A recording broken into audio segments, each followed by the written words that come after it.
السلام عليكم ورحمة الله وبركاته. دمان نقيارتو كجبتا شبكة كده. waxaan jeclaysa maanta inaan idiin soo gudbiyo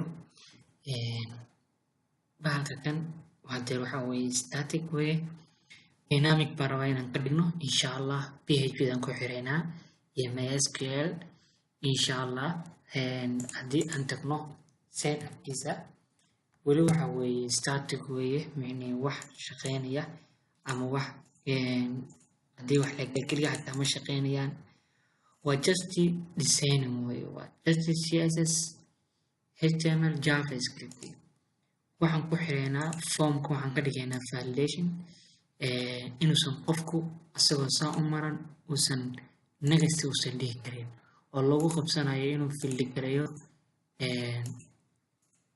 this inputs ma garateen marka insha allah koodkan hadda dhawaan bilaabeynaa waxaana ka bilaabi doonaa halka kanaan ka bilaabi doonaa waa register already waxaan haystaa database oo magaciisa waxaan u baxsaday sida arkaysid garwanet/youtube waana database name markaan ku leeyahay databaseka insha allah sql-ka cashara ayaan kasoo diyaari doonaa insha allah oo niisoo gudbi doonaa waxaa weeye mysql-ku php admin SQL waxa weeye waa structure query language waxa weeye waana backend weeye oo website-ka oo meesha dhan oo micno ugu muhiimsan website-kaaga waxaan database baan la baxay magaciisa la yiraahdo garwanet/youtube waxa kan waa design lamida youtube-kii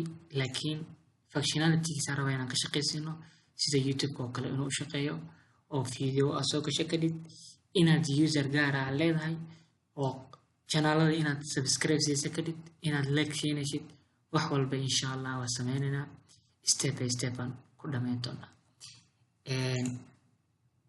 waxaan samaystay database namekiisa la yiraahdo garwanet youtube kadib baan waxaan sii samaystay tableka haddii aragtid sida loo sameeyana halka kan ka aragtidna halkan ayaad table namekiisa la baxaysaa create table markaan yimi tablekii waa samaystay waxa weeye register baan u baxsaday wuxuuna ka kooban yahay id iyo first name last name email iyo password iyo avatar waxa weeye qofka profilkiisa markuu sawir saasanayo insha allah kan halkan siiraan sii gashan doonaa markaan ku leeyahay avatarkaas waa profilka qofka sida kanoo kale sida halkan oo kale waa qofka profilkiisi picturekii insha allah saasaan ka dhigi doonaa marka waxaan haysanaa database waxaana noogu jira hal table oo la yiraahdo register baa noogu jira marka waxaan ku hormaraynaa in aan validate ka dhigno oo qofka alert tusno magaca buuxi inaan dhahno waxaan ka bilaabaynaa koodkeena waa kan xagga kan waxaa noogu furan php tags waxaan kusoo xiranay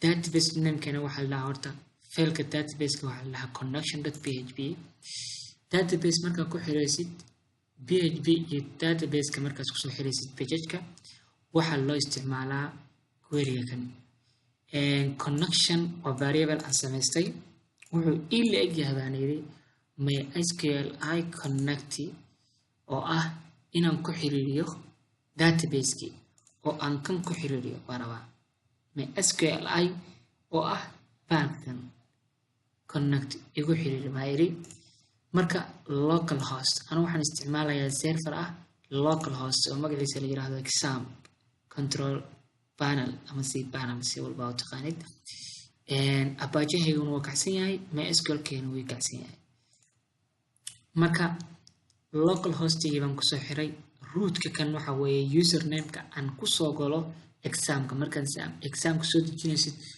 username iyo password buu ku weydiinaya marka aniga username-kayga waxa weeye root baan ka dhigay inta badanna saas dadku ka dhigaan password kan waxaan ka dhigay null oo waxbana ma gelin. Database name buu ku weydiinaya. Database name kayga waxaa la dhahaa Garwanet YouTube /YouTube. marka halka kan waxaan leenahay if con oo ah variable kaas oo aan sameysanay hadduu uu la eg yahay if variable true hadduu yahay true oo ay ku jiro uu sax yahay echo waa print echo wax la mid tahay print echo waa ku xirta waa waxa ku doonta ku qoran ka dhaw ku xirta Soomaali waan ku qoranaa maadaama aan Soomaaliyan nahay waa ku xirtay else haddii kale echo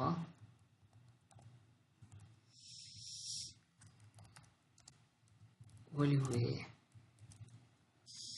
waxaan iri haddii connectiga kan uu sax yahay oo uu micnihii uu jiro waxa ay soo saarnaa waa ku xirtay haddii kale baa iri wali weeye insha Allah PHP-dana casharaan dhammaystiran from beginning to advanced baan kasoo diyaari doonaa waxaan kusoo include gareystay ama kusoo xirtay connectigii oo igu jira folderkaas magaciisa la yiraahdo include baan ka wadaa gudihiisa waxaa ku jira dhowr xabo dhowrka ka xamba waa kala sheegi doonaa insha Allah laakiin hadda connection ka marayna oo waxaan rabnaa inaan marka hore aan habeeno registerka connected.php waan ku soo xiray oo kaas hadda waa igu xiran yahay haddii aan check gareyno insha Allah bismillahir rahmanir rahim hagaag bay noqon doontaa waa xagaas ay la aragtaan waa ku xirtay marka uu noogu xiran yahay uma baahnin hadeer waxaan rabnaa inaan ka shaqeysano marka hadeer insha Allah marka hore horta waxaan rabaa inaan script yar qorno script kaas oo ah login form validation oo ah JavaScript marka waxaan isticmaalaynaa wax la yiraahdo jQuery aan isticmaalaynaa insha Allah .ready marka halka kan waxaa noogu qormaya document.ready function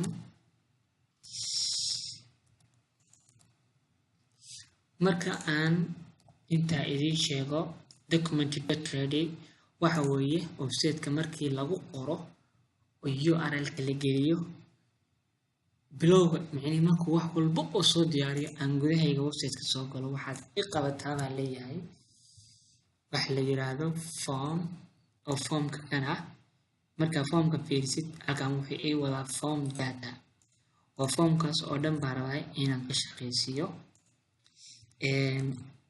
variable marka sameysanaysid jQuery waxaa la isticmaalaa calaamadda dollarka kadib waxaa la geliyaa ID-gaaga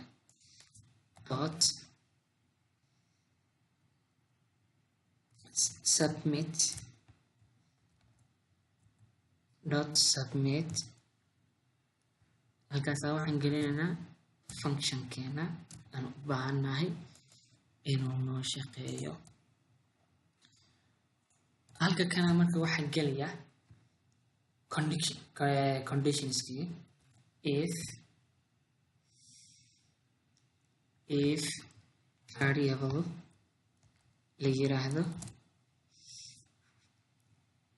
id oo ah id-gaan u baahannahay baa wuxuu yahay where is the first name this id we need this id haddana dot value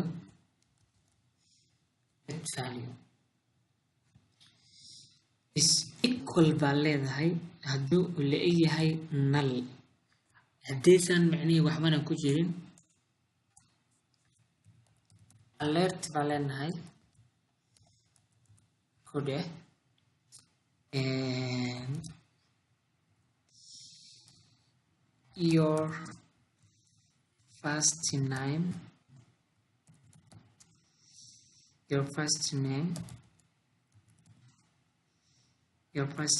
is required. Your first name required.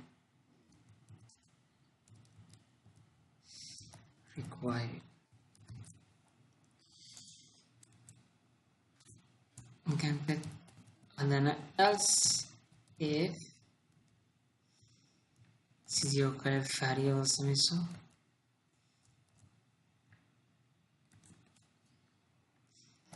last name dot val is equal sagana null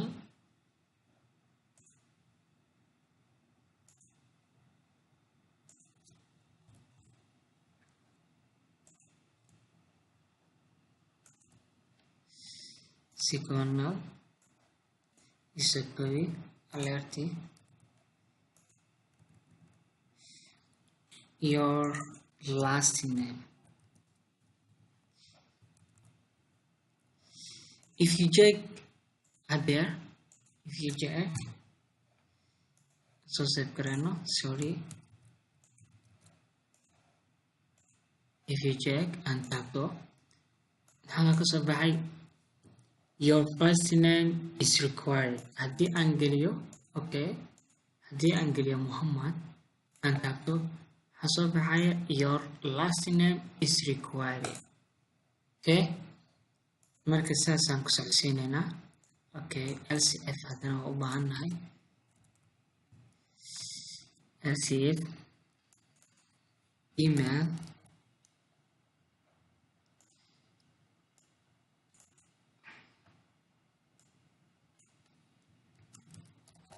your email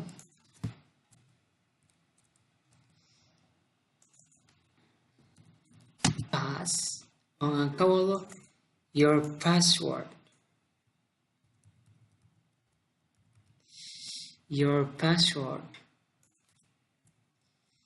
badi ugu dambeyso confirm pass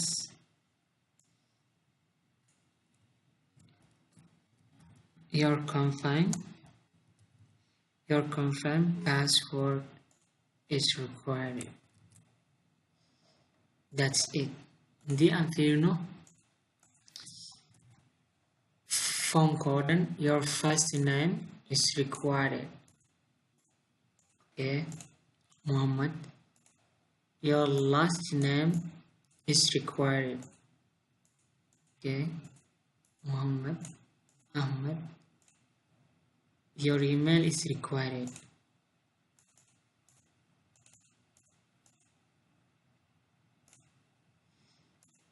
Your password is required.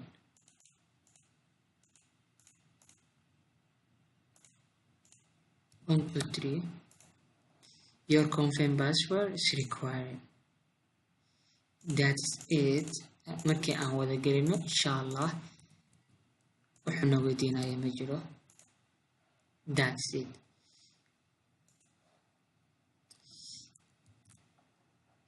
Marka inshallah haddana waxaan u gudbaynaa PHP baan ku xiranaa. PHP marka waa inuu formku ku yahay formkaaga aad formki waa kan action method post actionka waxa weeye halkaas waxay gelinaysaa haddii aan hadeersiin ku joogo oo aan u baahanahay meel cilla ah editor cilla inaan la tago halkaas aad gashanaysaa. actionka waxa weeye waa meesha ka dhacayo formka scriptkiisa. hadda post baan isticmaalaynaa methodkan waa post. marka waxaan leenahay if is set variable isticmaal post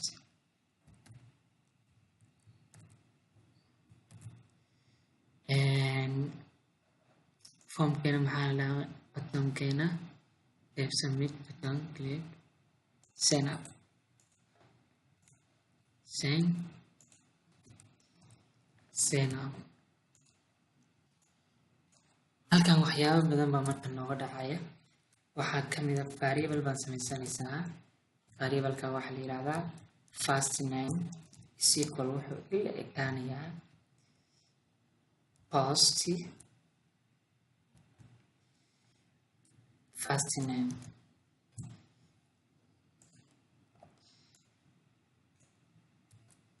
aynan koobsado kabaltamis. halka kan waxaad ka bedelaysaa last name, email, password,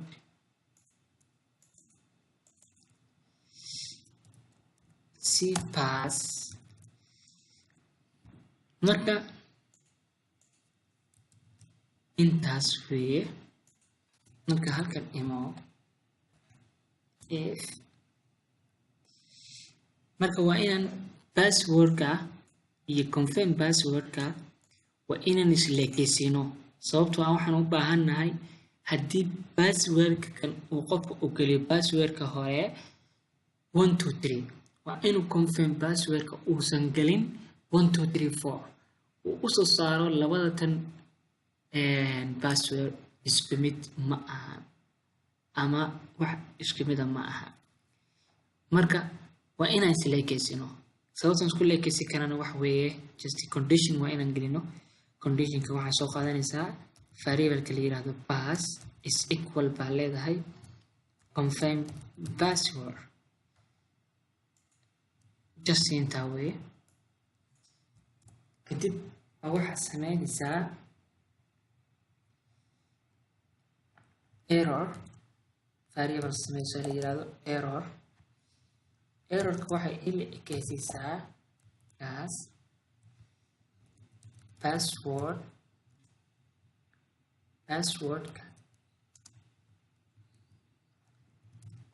passwordka aad gelisay isma la eka. that's it. else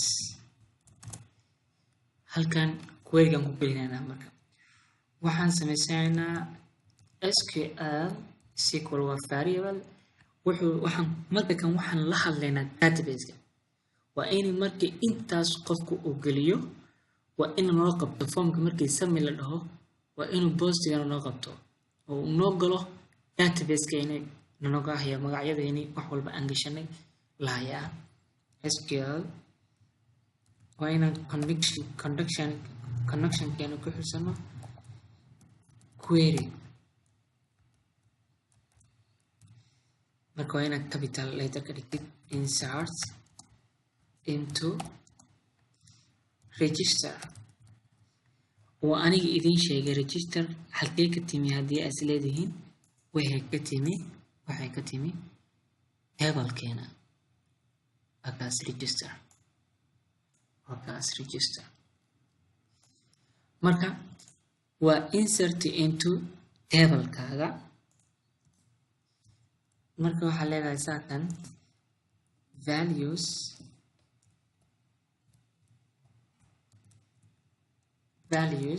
valueskan saasaa leedahay. halka kan ka xiro. halkaa marka register table-kaaga waxaa gelaya kuwii ku jiray kalamyada ku jiray ayaa gelaya. waa kuwa intaba waan soo koobisanayaa. id-ga waa increment, automatic increment. marka meeshiisa iskaga degi karaa waana kusoo dirsan karaa halka kan, sababtoo ah waa automatic increment. asagaas wadaya, asagaas maamulaya, adin maamulaysa.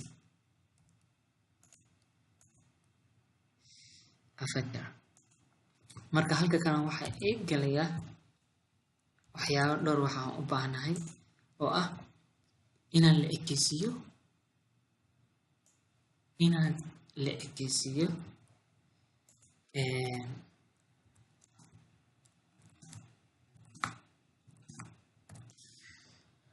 first name, first name wuxuu la eg yahay first name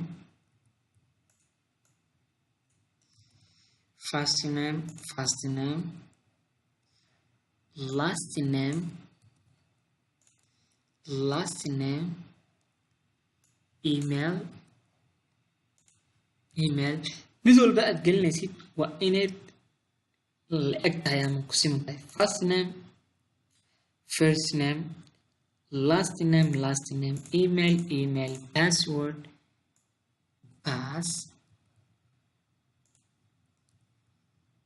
and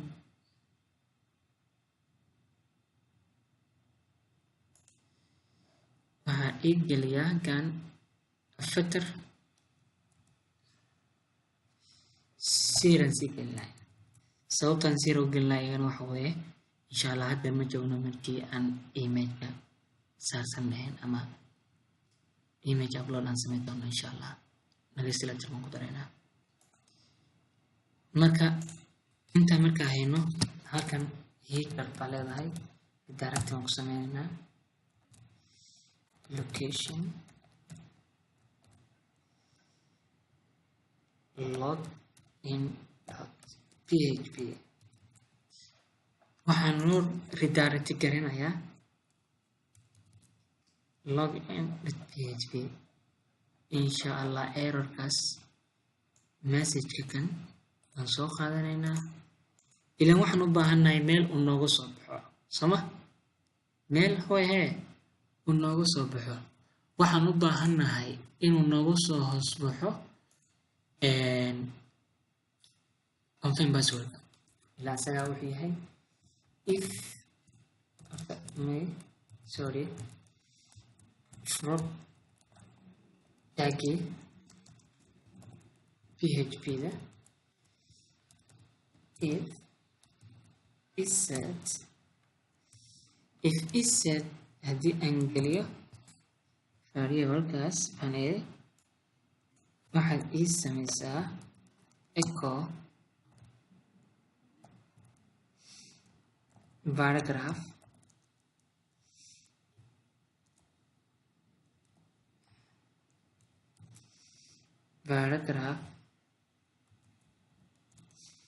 la yiraahdo v halkan ka xir xabad kale halka taabo rotationist dhibco taabo single quote way baan isticmaalayaa halkaas waxaa ii galiya variable-kayga class baan isticmaalayaa la yiraahdo bootstrap baan isticmaalayaa class bootstrapka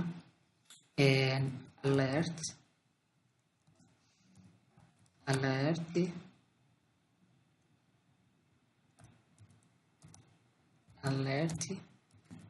enter inay isoo baxdana waa calaamadooda insha Allah waad aragtaa hadda wax noogu jira ma jiro daatada insha Allah hagaag bay noqon doontaa haddii aan wax qaldin haddii aan taabto your first name wixii baa la weydiinayaa passwordka aad gelisay isma leeg صح إلا واحنا قلين محمد قلي أحمد قلي abc@gmail.com 1 2 3 1 2 3 4 it has something wrong we'll fix it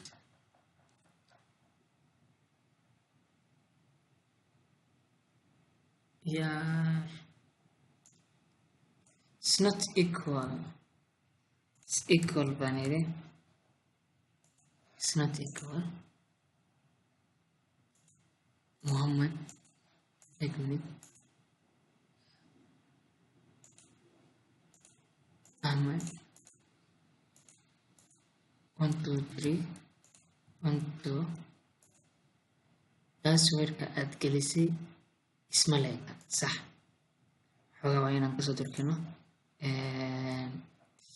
break waa inaan sameyno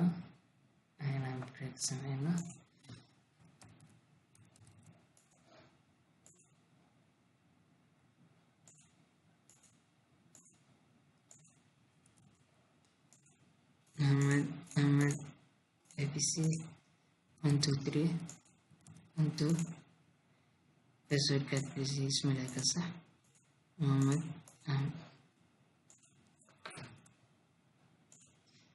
weli data wax nooma qaban Mohammed Ahmed ABC estimatekan 1 2 correct weli nooma aysan qaban soma waxaan weli khaldaynaa insha Allah waan hagaajin doonaa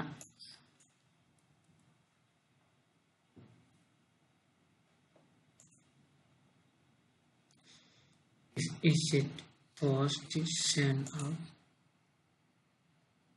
first name last name formkan soo fiirinaa insha Allah methodka waa positive صح first name last name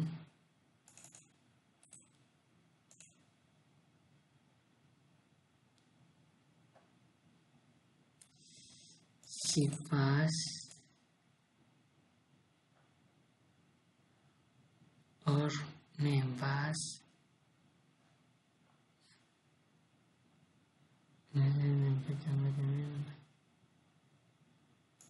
send out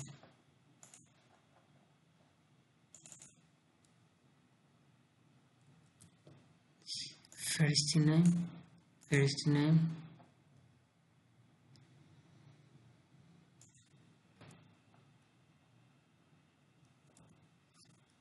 first name F name email password email last name pass yes asaladaas waxay la mid tahay adigoo wax kala khalday ku celiyana insha Allah weli formkeena una joogo soma 1 2 yes haddeer weli daatadeena wayna joogtaa insha Allah markaan saan dhaano weli waxayna waan joognaa insha Allah marka waxaan sameynaynaa insha Allah what the fuck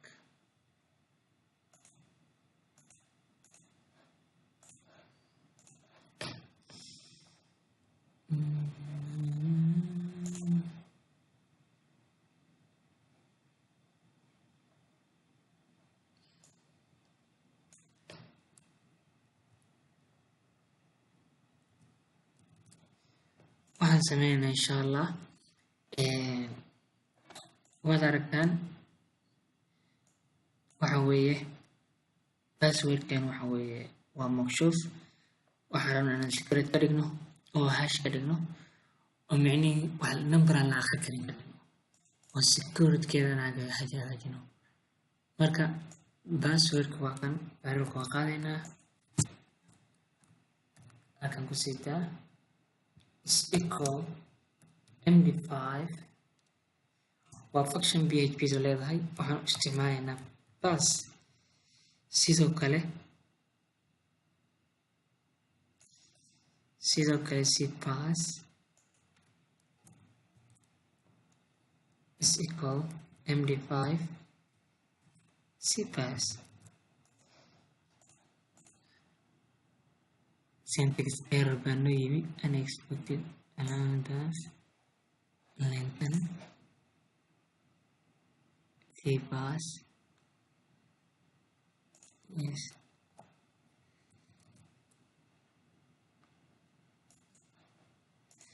yes sorry aan ka tagay semicolons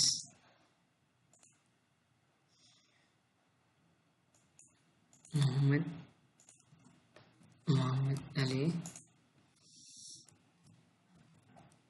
Lal